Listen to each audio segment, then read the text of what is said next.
Documentary تھی چھوٹی سی جس میں بتایا گیا کہ اگر اسرائیل اور پاکستان کی جنگ ہو جائے تو کون جیتے گا. لوگ خوش ہو رہے ہیں اس ویڈیو کو دیکھ کے, کیونکہ ہمارے لوگوں کی سمجھدانی تو چھوٹی سی ہے نا. ان کو پتہ ہی نہیں ہے کہ پاکستان اور اسرائیل کی اگر جنگ ہوئی تو وہ پاکستان اور اسرائیل کی جنگ نہیں ہوگی, درجنوں ملکوں کے ساتھ اکیلے پاکستان کی جنگ ہو رہی ہوگی. اور وہ ان حالات و واقعات میں پاکستان جیتنے کا سوچ بھی نہیں سکتا, اور نہ ایسی کوئی بیوقوفی کرنی چاہیے.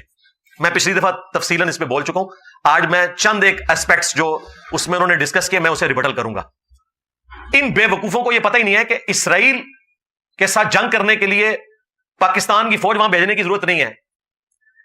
ارد گرد کے جو عرب ممالک ہیں وہ بھی مل کے اگر اسرائیل کے خلاف صحیح طریقے سے منظم جنگ کریں, اس طرح نہیں جس طرح 67 میں کی اور یہ برے طریقے سے ہار گئے, صحیح طریقے سے,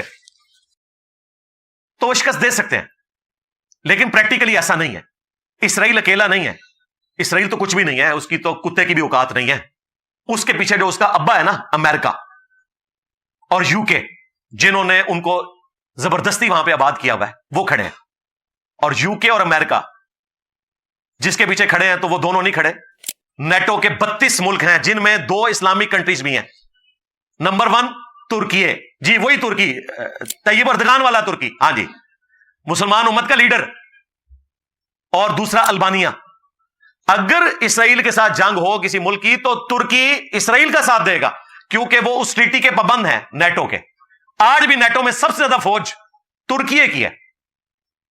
وہاں پھر اسلام پیچھے رہ جائے گا, کیونکہ اس معاہدے کی انہوں نے پاسداری کرنی ہے. اب مجھے بتائیں, یہ بیوقوف جو آپ کو پٹیاں پڑھاتے ہیں کہ جی پاکستان فوج بھیج دے, اچھا پھر کہتے ہیں جی ایٹم بم پھینک دے. اچھا ایٹم بم آپ بھی پھینکیں گے؟ وہ نہیں پھینکیں گے, وہ بھی پھینکیں گے. امریکہ کے بحری بیڑے دنیا کے سارے سمندروں میں کھڑے ہوئے, چند گھنٹوں کے وقفے سے وہ اپنے آپ کو ایکٹیویٹ کر سکتے ہیں.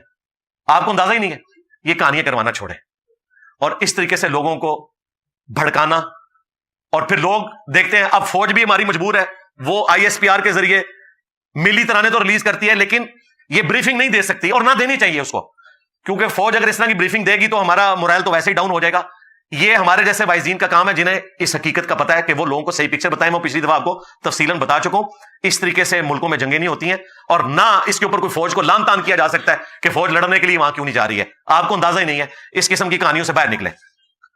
ہاں, OIC کے فورم پہ, UNO کے فورم کے اوپر وہ آواز اٹھانی چاہیے بیسک ہیومن رائٹس کے لیے, یہ ضروری ہے.